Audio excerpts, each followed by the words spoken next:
Is September 17th, 2025.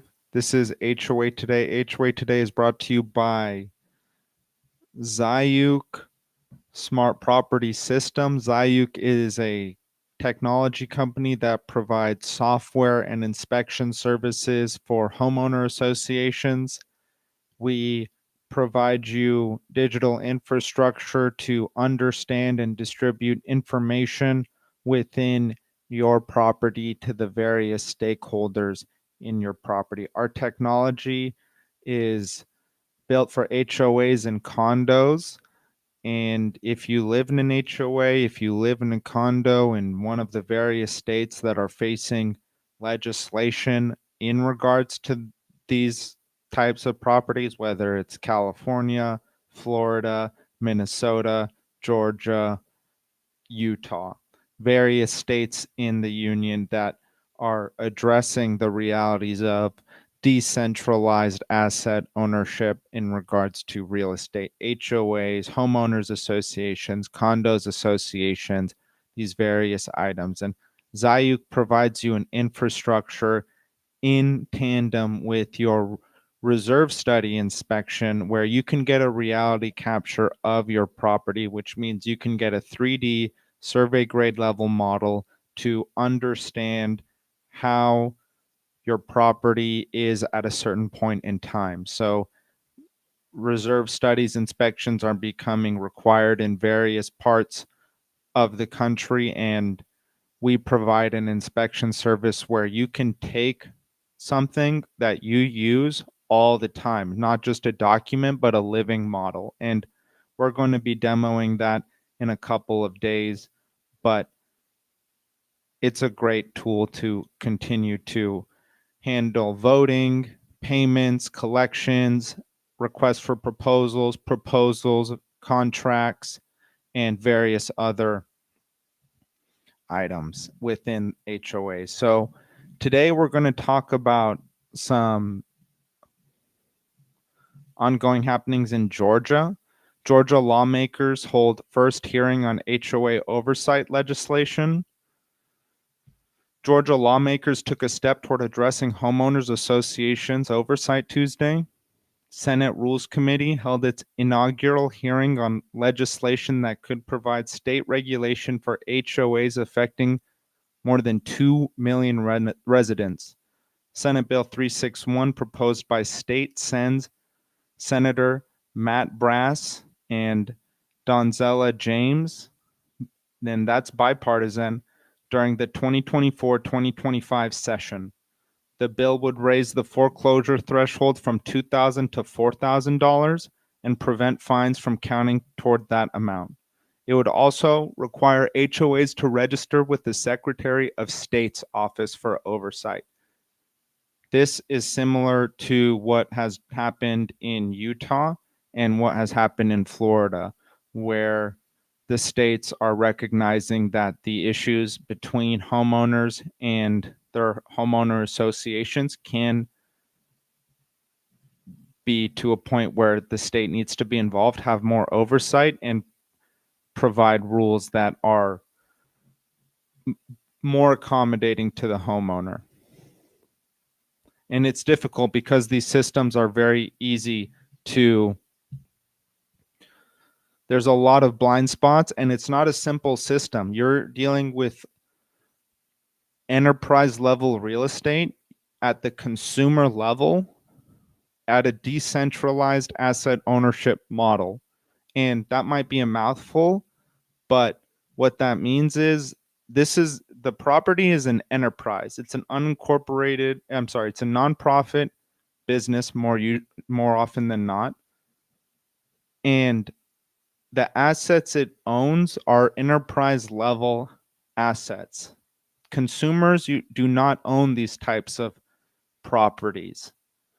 The unfortunate issue is that often you have consumers, not investors, not enterprise level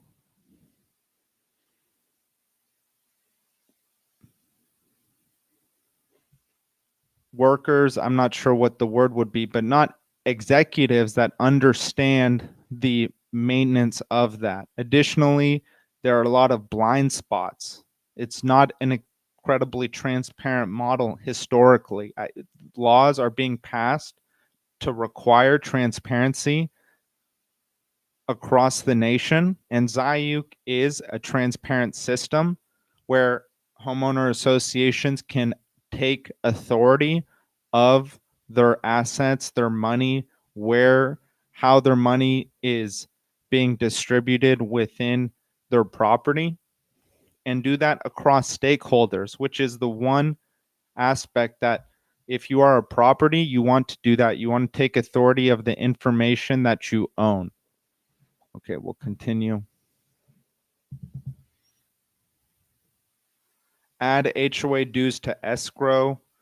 So dues will be paid with mortgage to a bank. That's what the Georgia bill is looking to add. Georgia bill, Senate Bill 361, providing more balance between the HOA's ability to foreclose while still holding homeowners accountable for paying dues. Currently, Georgia HOAs operate without state, county, or city oversight. Homeowners facing disputes must pursue costly court battles, while HOA boards can add their attorney fees to homeowner dues.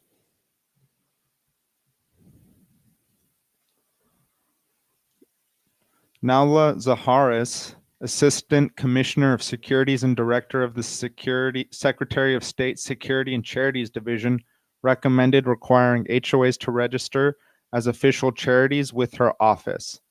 She also requested resources to create dedicated HOA oversight board for enforcement. The proposed framework would include a $100 annual registration fee and require HOAs to submit financial documents. Financial transparency has emerged as a primary concern among homeowners who pay dues, assessments, fines, fees, but cannot obtain itemized receipts for expenditures. This is a huge issue, and if you're in the HOA space, this is what Zayuk looks to resolve in your property. It looks to resolve, and we provide the features for this, whether that be our budgeting feature, whether that be our request for proposal and contracting feature, whether that be our living reserve study or our inspection service that provides an integrated reality capture 3D model, which means a visual context. And when people talk about artificial intelligence, you need to provide a valid context for it, this artificial intelligence. And vision is the most valuable context you can provide it. It's more valuable than your words, anything you could type out. Vision. And a picture is worth 1,000 words. Well, how much is a 3D model worth? It's worth a lot. It's worth a lot. And that's why you bring our integrated inspection service with the software service, and you're able to take advantage of artificial intelligence in a way that no other software really is able to do. At least I would be interested for people to inform me of one. All right, we'll continue. While Georgia law requires HOAs to disclose financial documents to members, homeowners must seek court orders to view records. Some boards ignore these orders. About 24 Georgia homeowners attending the hearing expressing concerns about management companies profiting from HOA operations and payment portal lockouts that prevent dues payments when fines are assessed. Some homeowners also raised issues with board members who were not legally elected by community vote.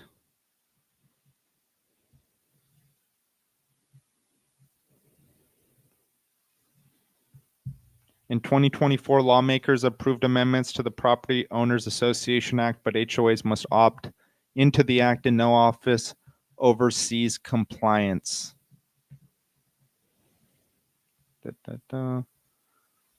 Okay. And that article was by 1226 WRD W.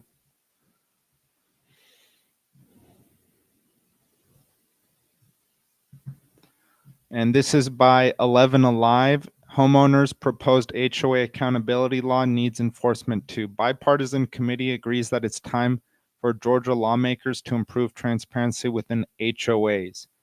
Homeowners across Georgia are demanding accountability from the boards that have the power to fine and even foreclose their home. Subcommittee on Homeowners Associations heard from the Secretary of State's office and residents about SB Senate Bill 361.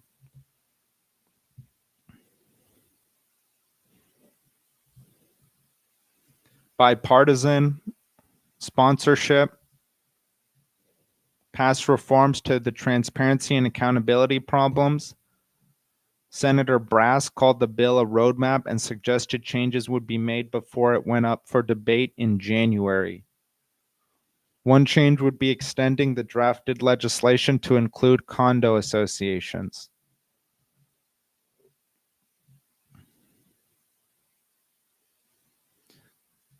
Quote, the first bill that we do on it is going to kind of lay the foundation for many bills to come. I don't think we're going to be able to fix these problems with just one bill, unquote, said Brass.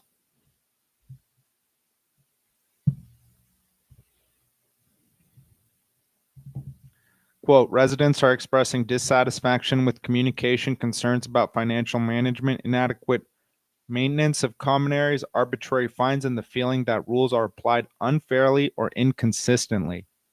If a resident feels an HOA is carrying out unfair practices, mismanaging the finances, that resident does have the right to complain, but to where, to whom, unquote.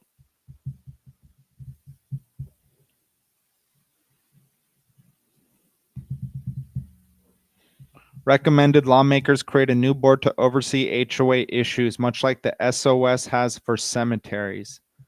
I don't know what that is, and I'm not going to look into it.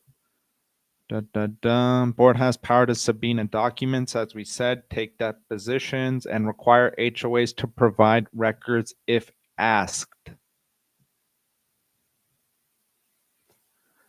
Requires HOAs to disclose financial documents to their members. That's Georgia law.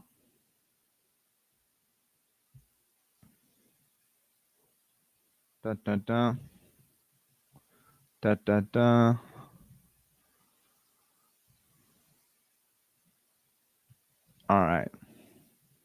Well, this is, as we mentioned earlier, aligning with what is occurring in Florida, in Utah, in Minnesota.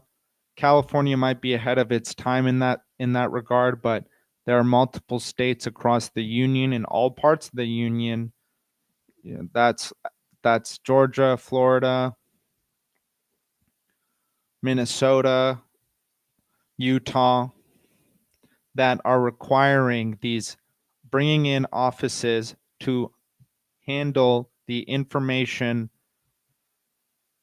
of the HOAs in their state. And Zayuk hopes to work with these local ordinances and has protocols available for local ordinances that we are not going to release at this time. But it's information security, information distribution, communication, having the protocols available to distribute the information accurately, effectively, at a low cost, low friction rate. All right, we'll continue on to a new item. Okay, this is from SF Gate, provided by Realtor.com. HOA rejects request for wheelchair ramp as unsightly. California couple faced difficulties when HOA denied them permission to install a ramp for their husband's disabled mother.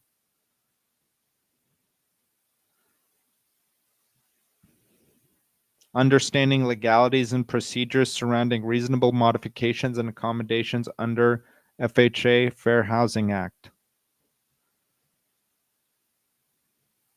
Oh. FHA mandates HOAs must allow reasonable modifications and accommodations for individuals with disabilities. While some HOAs may resist, citing aesthetic concerns, courts generally consider exterior ramps as reasonable requests. Homeowners seeking modifications should submit formal requests with supporting documentation. HOAs have the authority to regulate modifications to ensure safety and code compliance. Homeowners can appeal to the HUD. That's HUD.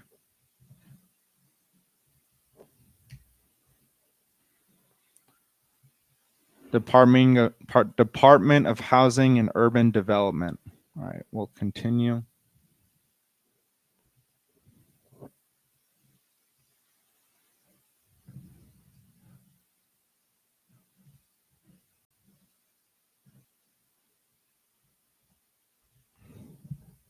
HOAs are not built for seniors. This is actually a wide scale issue that they're 55 and up residences and properties, which tend to have accommodations for older residents. But there are many HOAs and community associations that, and this is part of the silver tsunami effect that the world is seeing, where baby boomers are aging, they're aging in place, and actually there's not the accommodations for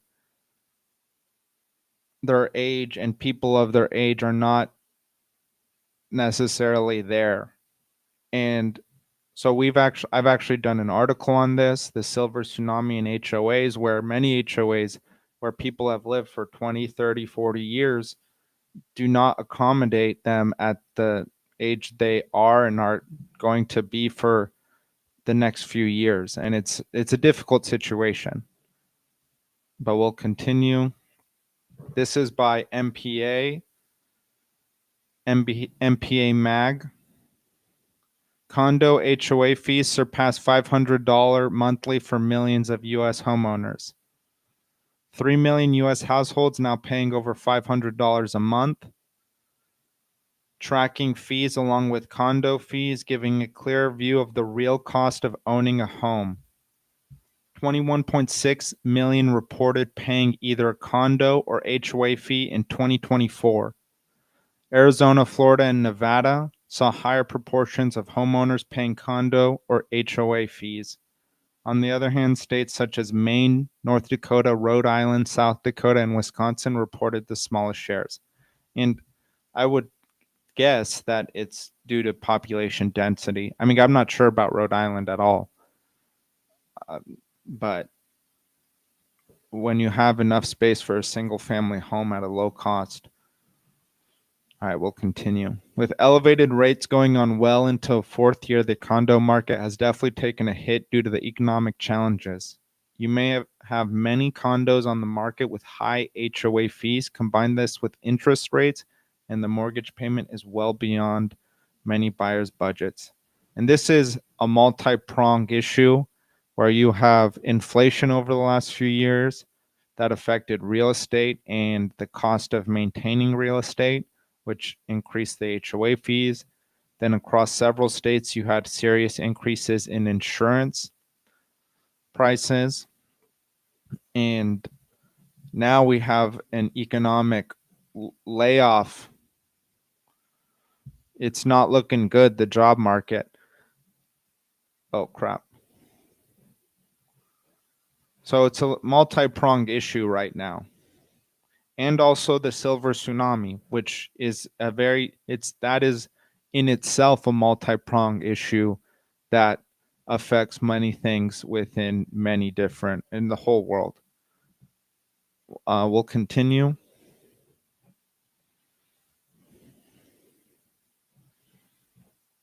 So this is interesting. We've spoken about a legislator in Florida who mentioned, I'm not sure how far this got, that they were thinking about removing the HOA system in and of itself. That would be very difficult for condo owners But the point is there, and it was made, across many different news outlets, that people are tired of the HOA system. Not sure if it can be fully mended, but people are tired of the lack of transparency within the system and the ability for certain avenues to not be fully available to the owners. It's a very difficult system because there are multiple reasons. One reason is the owners also tend to be the residents. The owners are often more consumers than enterprise. And with consumers comes consumer level knowledge rather than enterprise level knowledge. And these consumers often maintain a large portion of their wealth in these assets. And in that sense, it becomes a huge deal because you invest in this property, in this piece of real estate, you're expecting it to appreciate, and not to mention that it's your home, it's the place that you purchased, that you own, and you expect it to be a store of value for you so that you are sure in where your wealth is lying. The issue is with HOAs, and if you purchase a condo or a townhome or anything like that in a homeowner association, is it's an enterprise and it's run in through an enterprise. And understanding that enterprise, that business that you're purchasing into, is critical. And I say these three things. One, asset hygiene. Understand the asset hygiene of the property you're considering purchasing into. Are the sidewalks cracked? How's the landscaping? How's the painting? How's the asphalt? How's the sentiments around the community? Does the curb appeal, is it there? Is there curb appeal? Most people can understand and actually, I feel, make a purchase. Some sort of their decision making is on this purchase in regards to the asset hygiene of the property. Two is the financial hygiene of the property, reserve study over the last 2 years, budgets over the last 2 years, 3 to 5 years, and in the 3 to 5 years upcoming. How have the assessments increased in the last 3 to 5 years? Are there any expected increases in the assessments in the upcoming 3 to 5 years? How about the special? Has there been a special assessment? Is there going to be another special assessment? These are all critical items, and you might not be able to interpret them. Through AI, you should be able to interpret them. It shouldn't be too difficult. So consider that as a major pillar for whether or not you want to invest in that property, because if you see high volatility in their assessments, that's a warning sign. If it seems like there's going to be an assessment or increase upcoming, that's a warning sign. If the dues are very low and the reserves are very low, and the reserve studying saying they're going to need a lot of asset maintenance items in the next 5 to 10 years, 3 to 5 years, that's going to be a big deal. That's a red flag right there. And that's not easy to interpret. And that goes into understanding that you're purchasing a portion of a business. You're purchasing a share of a business with these HOAs. And it's not obvious, but it's important to understand, because often you just think of it as this number that you give every month. But it matters what that number is, but there are a lot of things to understand what the dynamics of that number have been and what they're going to be in the upcoming 3-5 years. And the last item is governance. Many people, and it's very difficult to understand governance within a homeowner association where you purchase real estate. It's difficult to understand the rules and apply those rules to your life, but it's critical. It's important, very important, because this will be a piece of property that you purchase and you feel as though you own, yet you're going to be abiding by a new set of rules. And if you choose to rent out that property, so be it. So be it. Then those rules might not have as much impact on your life. But if you're planning to be a resident of this community and you own this property, it becomes a huge deal. Because when people own a piece of property and are told they can't do something or they must abide by something they don't want to abide by, it becomes an issue. It becomes concerning for people to hear that they can't do something on a piece of property that they supposedly own, which they do own. But when they purchase into an HOA, they sign a set of agreements, and those agreements, they must be held liable. I'm not a lawyer, and none of this is legal advice. But Zayuk gives you the protocols to understand and distribute the information for your property more effectively so that you understand the rules that you're buying into. Your property can give you those rules. And it's vital. It's a vital aspect because people don't understand it, and then it doesn't become a huge deal until it's a massive deal. All right, we'll continue.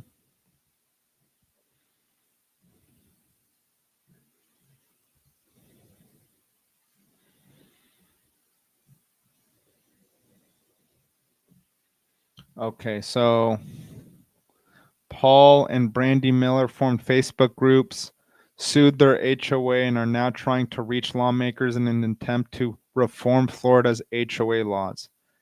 And I think this is becoming such a big deal because the costs are becoming so large. They're becoming huge. Whereas for many property owners, if you're in the first few decades, that negligence doesn't accumulate. But once push comes to shove, it's a huge deal. Paul and Brandy Miller became so fed up with their HOA, they filed the lawsuit, started HOA reform Facebook groups, and are reaching out to elected leaders. We need to band together. We can defeat this. We can make this right if we band together. Contacted the I-Team after seeing extensive reporting on problems with Florida HOAs. Always looming dark cloud. On the verge of tears a lot. High alert. Odessa's neighborhood HOAs is composed of 3 board members. 3 of the Miller's neighbors have served on the board for 20, 25, and 27 years each, with only 2 other residents serving as board members since 1999. That's also, again, part of the silver tsunami effect.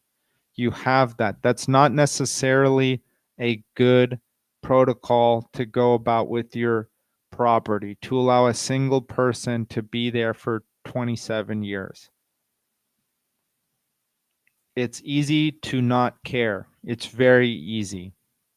But for that individual as well, I would say it's probably not in their best interest. All right, we'll continue. HOA doesn't hold annual board elections as required. They asked the director if they could put up a fence. Fences aren't allowed. Told them sheds weren't allowed. Told another neighbor to get rid of their new landscaping. Filed a lawsuit in Pasco County Circuit Court against his HOA, alleging the board was enforcing rules that do not exist and targeting him with unauthorized restrictions. Da, da, da.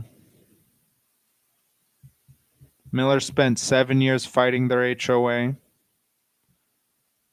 Wow, this is very in depth. I-Team exposes issues with HOAs. Reporting on HOA issues in recent years. Homeowners in a Wesley Chapel neighborhood say their vehicle were towed from their driveways in the middle of the night for expired tags. Quote unquote abuse of power. Carrollwood HOA community received six-figure legal bills over HOA elections. We spoke about that. You add hour upon hour upon hour, it becomes a sticking point really quick. It's true. There was no bond, so I couldn't even go home to my family. That was Irina Jane Green, who was arrested for her landscaping, which we spoke about. Millers say they spent 7 years fighting their HOA.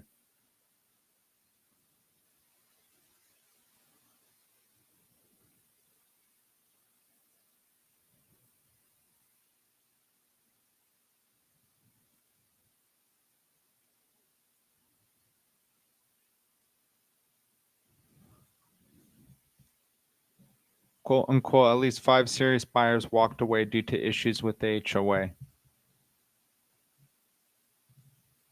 He filed that lawsuit in June, learning called HOA Reform League and HOA Reform League Florida, where thousands of people sound off on HOA issues. Wow. And that's in the Tampa Bay 28. That becomes very insidious for Floridians, and hopefully Floridians can figure something out, and that something is likely Zayuk and Zayuk inspections. We provide you a service that is going to create a more transparent infrastructure for you as a homeowner, for you as a property owner. We are very serious about the protocols that we provide, whether that's voting, meetings, work orders, violations, our inspection service that doubles as a reality capture and as a reserves inspection. All these items are in the purpose of giving you the tools to distribute the information around your property more effectively to the stakeholders that need it when they need it at a low cost, low friction rate. Thank you, everyone. Hopefully, you all are having a great week. Wednesday, September 17th, Hump Day, Wednesday. Just keep going, keep going. It's a good time to be alive. A lot of craziness in the world, but just keep your head up, keep going, and enjoy every moment that